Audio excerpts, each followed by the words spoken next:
Michael stood in the hospital corridor, his weathered hands trembling as they clutched a yellowed envelope that had lived in his desk drawer for 2 decades. Through the window of room 304, he could see her, Sarah Chen, the woman whose life he had quietly shaped from the shadows. Now lying frail and small in that sterile bed, her silver hair splayed across the pillow like moonlight on water. The doctors had given her weeks, maybe days, and Michael knew that if he didn't walk through that door right now, this moment, the truth would die with him, and she would never know why her life had unfolded the way it did. If you believe in the power of kindness, second chances, and the beautiful mysteries that connect our lives in ways we never imagine, please take a moment to like this video.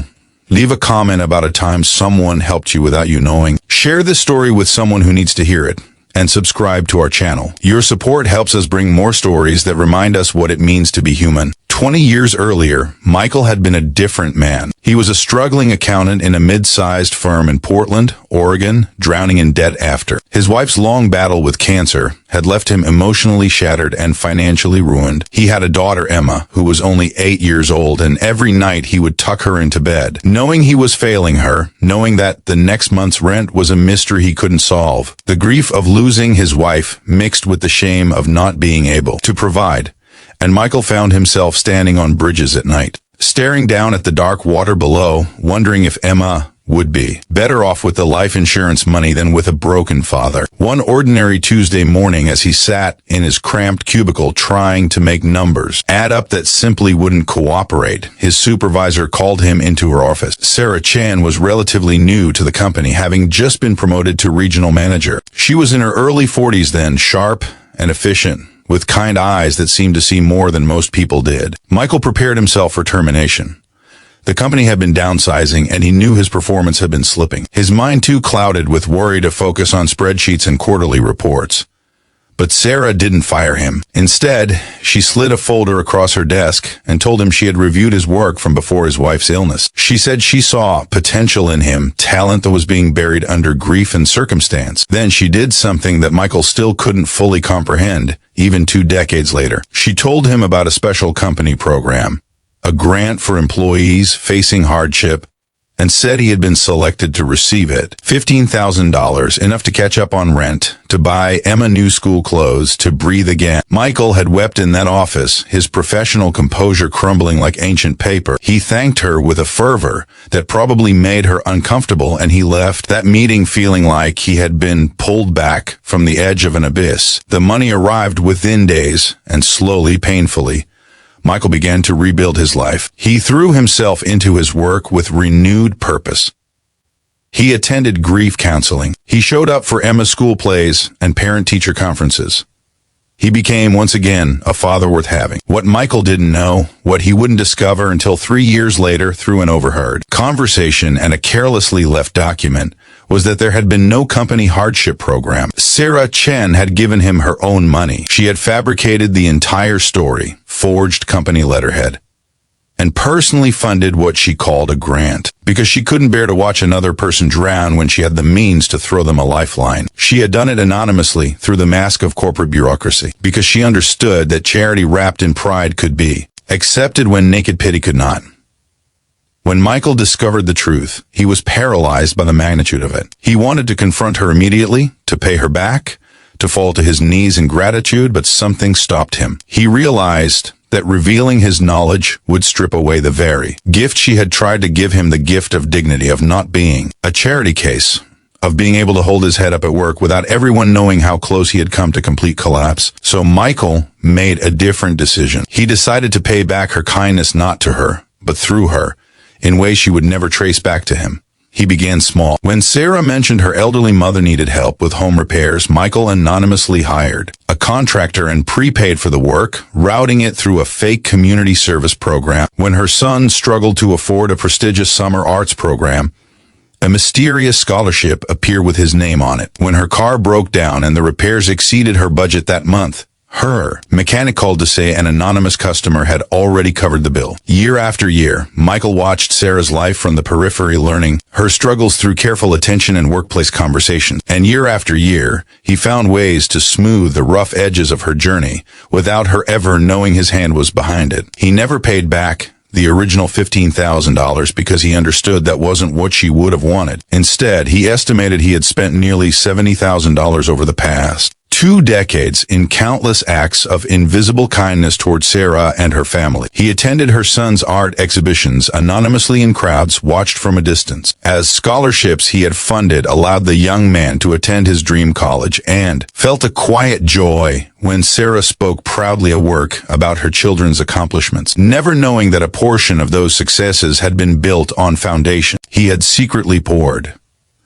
Michael rose through the company himself over those years, eventually becoming a senior financial officer, his talent finally able to shine through when it wasn't obscured by desperation and grief. Emma grew into a remarkable young woman, got her degree in social work, and often told her father that she wanted to spend her life helping people the way someone had once helped them during their darkest time. Michael never told her the whole truth either, never revealed the depth of Sarah's gift, or his 2-decade campaign to honor it. Some secrets, he believed, were sacred. But now, standing in that hospital corridor with the envelope in his hands, Michael knew the time for secrets had ended. Sarah had been diagnosed with stage 4 pancreatic cancer 6 months ago, and the prognosis had been grim from the start. She had retired early, had said her goodbyes at the office with her characteristic grace and strength, and now she was in hospice care, her family gathered around her in shifts, waiting for the inevitable. Michael pushed open the door. Sarah's eyes were closed, but they fluttered open at the sound. Recognition flickered across her face,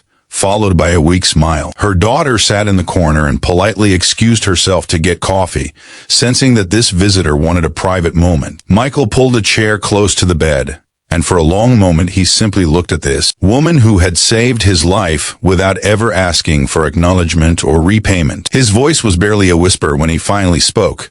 He told her everything. He told her about the day he had been ready to give up, about how her invented company program had been the hand that pulled him back from darkness. He told her about discovering the truth years later, and he told her about every single thing he had done since then. Every anonymous gift, every invisible act of support, every way he had tried to honor what she had done for him. He pulled out the envelope, showed her the meticulous records he had kept, the proof of 2 decades spent paying forward, a kindness that had changed the entire trajectory of his and Emma's lives. Sarah's eyes filled with tears that spilled down her hollow cheeks. Her thin hand reached out and grasped his with surprising strength.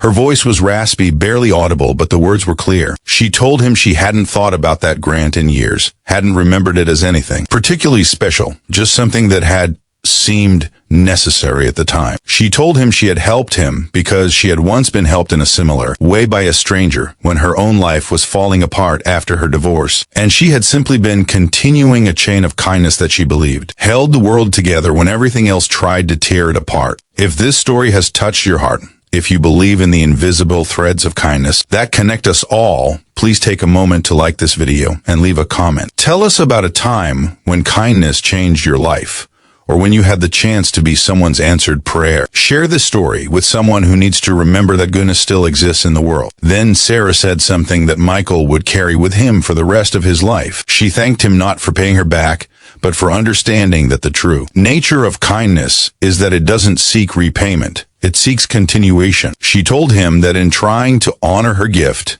he had given her something far greater than knowledge, that the ripples of compassion she had sent out into the world had turned into waves that are small. Act had multiplied and grown and touched lives beyond her knowing. She said that Michael had given her the most precious gift anyone could receive at the end of their life, the certainty that their existence had mattered, that they had made the world incrementally better, and that the love they had put into the universe had been amplified rather than absorbed. Before we end, please comment below.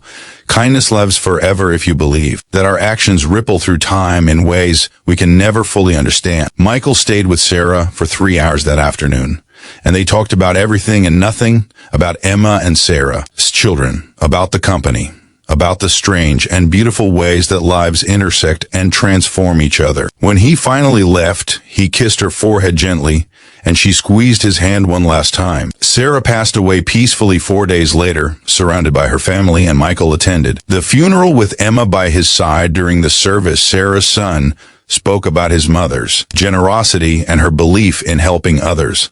And Michael smiled through his tears, knowing that the full extent of her beautiful heart would remain a secret he would treasure forever. As he left the cemetery the gray afternoon, Michael placed his hand over his heart and made a silent promise to Sarah, to Emma, to himself, and to every person who had ever been saved by an unexpected kindness. He would continue the chain. He would be someone's invisible hand when they needed it most, and he would trust that somewhere, in ways he would never see, no, others would do the same, weaving together a world where people were caught before they fell, where desperation met generosity, and where love, in all its quiet and unassuming forms, always found a way to triumph. The truth had waited 20 years to be told, and in the telling, it had transformed from a debt into a legacy, from a secret into a testimony, and from one woman's spontaneous act of compassion into a philosophy of living that would outlast both their lifetimes.